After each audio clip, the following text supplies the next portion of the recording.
Big boss ഈ പ്രാവശ്യം 4 പേരെ ജയിലിലേക്ക് വിടാൻ പറഞ്ഞതായിട്ട് ഞാൻ നേരത്തെ വീഡിയോ ചെയ്തിരുന്നു. അത് 2 പേർ പവർ ടീം നിശ്ചയിക്കുന്ന 2 പേര്.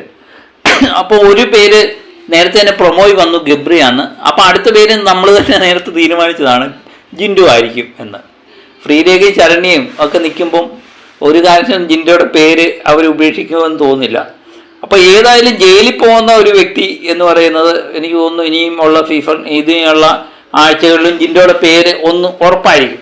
പിന്നെ വേറെ ആരെങ്കിലും ആയിരിക്കും അങ്ങോട്ടും ഇങ്ങോട്ടും മാറിക്കൊണ്ടിരിക്കുന്നത്. അത് തന്നെ ആയിരിക്കും ഇപ്പോൾ നടക്കുന്നത്. ഗെയിം അവിടെ കളിക്കുക കളിക്കത്തില്ലയോ എന്നൊന്നും അല്ല ഇവിടുത്തെ വിഷയം. അവർ ചില വ്യക്തികളോട് പ്രത്യേക ദേഷ്യമുണ്ട്, അത് അവർ കാണിക്കുന്നു എന്നുള്ളതാണ്. പിന്നെ ഗബ്രിയെ ഒരു പേര് പറയണമല്ലോ എന്ന് വിചാരിച്ച് ഗബ്രിയുടെ പേര് പറഞ്ഞതേ ഉള്ളൂ. ഏതായാലും പേര് വന്നേക്കുന്നത് എന്ന് പറയുന്ന ഗബ്രി ജിൻഡോ പവർ ടീം തീരുമാനിച്ചു. പിന്നെ മത്സരാർത്ഥികളെല്ലാം കൂടെ 2 പേരെടുത്തു. അതിലൊരു പേര് എന്ന് പറയുന്ന അഭിഷേക് ശ്രീകുമാറാണ് ഒരു പേര്. അതുപോലെ ഫിജോയുടെ പേരും എടുത്തിട്ടുണ്ട്. അങ്ങനെ 4 മല്ലന്മാരാണ് ഇങ്ങനെ എവിടേക്ക് ജയിലിലേക്ക് പോകുന്നത്. ഇനി ഇവരൊക്കെ തമ്മിൽ എനിക്ക് തോന്നുന്നു 2-3 പേര് തമ്മിൽ യാതൊരു കുഴപ്പമില്ല. ഫിജോ അഭിഷേകും ഗബ്രിയായിട്ടൊക്കെ വലിയ ബന്ധത്തില്ല. പക്ഷേ ജിൻഡോ ആയിട്ട് അഭിഷേക് ശ്രീകുമാർ വലിയ കുഴപ്പമില്ല, ഫിജോയും വലിയ കുഴപ്പമില്ല. പക്ഷേ ഗബ്രിയായിട്ട് എങ്ങനെ നിൽക്കും എന്നുള്ളത് നമുക്ക് കണ്ടറിയാം.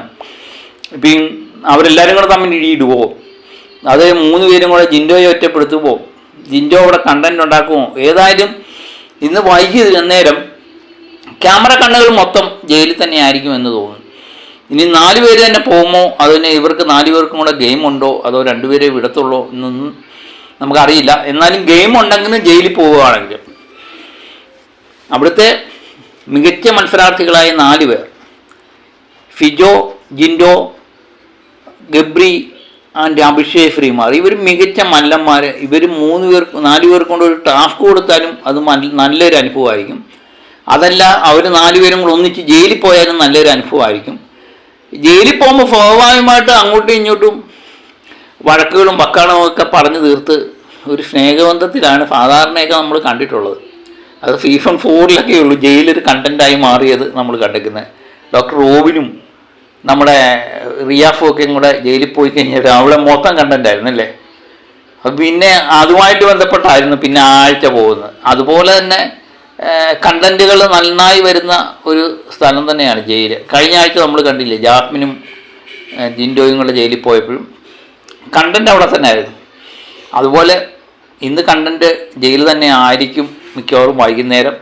അതോ ഇവരെ 2 പേരെ വിടത്തുള്ളോ എന്നുള്ളതൊക്കെ നമുക്ക് കണ്ടറിയണം. ഏതായാലും 4 പേരെ ബിഗ് ബോസ് വിടാൻ തീരുമാനിച്ചത് എന്താണെന്നറിയില്ല. അതുപോലെ പിന്നെ വേറൊരു കാര്യമുണ്ട്, ഈ പവർ ടീമിലെ കുറച്ച് ആൾക്കാരുണ്ട്. അവരൊക്കെയാണ് യഥാർത്ഥത്തിൽ ജയിലിൽ പോകാനും നോമിനേഷനൊക്കെ പോകാനും ഉള്ള വ്യക്തികൾ. പക്ഷെ അവരെല്ലാം പവറിലാണ്, ഒന്നീ ക്യാപ്റ്റനാണ് അല്ലെങ്കിൽ പവറിലാണ്, എന്താ എനിക്കറിയില്ല. ഏതായാലും ഇതെല്ലാം കണ്ടുകൊണ്ട് കാണികൾ പ്രേക്ഷകരിപ്പുണ്ടല്ലോ. ബിഗ് ബോസ് ഏതെങ്കിലും അടുത്ത ആഴ്ച തൊട്ട് ചെയ്തില്ലെങ്കിൽ ഇതൊരു മഹാകർഷമാണ്. അല്ലെങ്കിൽ എല്ലാ ആഴ്ചയിലും ജിൻഡോ തന്നെ ജയിലിൽ പോകേണ്ടി വരും. ഇത് പവർ ടീമിനെ എടുത്തിട്ടാലും ജിൻഡോ ആയിരിക്കും അല്ലെങ്കിൽ ജിൻഡോയെ ജയിലിൽ വിടരുത് എന്ന് ബിഗ് ബോസ് പ്രത്യേകം പറയണം അല്ലേ. പറഞ്ഞില്ലെങ്കിൽ എല്ലാ ആഴ്ചയിലും ഒരു പേര് ജിൻഡോയുടെ തന്നെ ആയിരിക്കും. അപ്പം മാങ്ങയുള്ള മാവേലല്ലേ കല്ലെറിയും എന്ന് നമുക്ക് സമാധാനിക്കാം.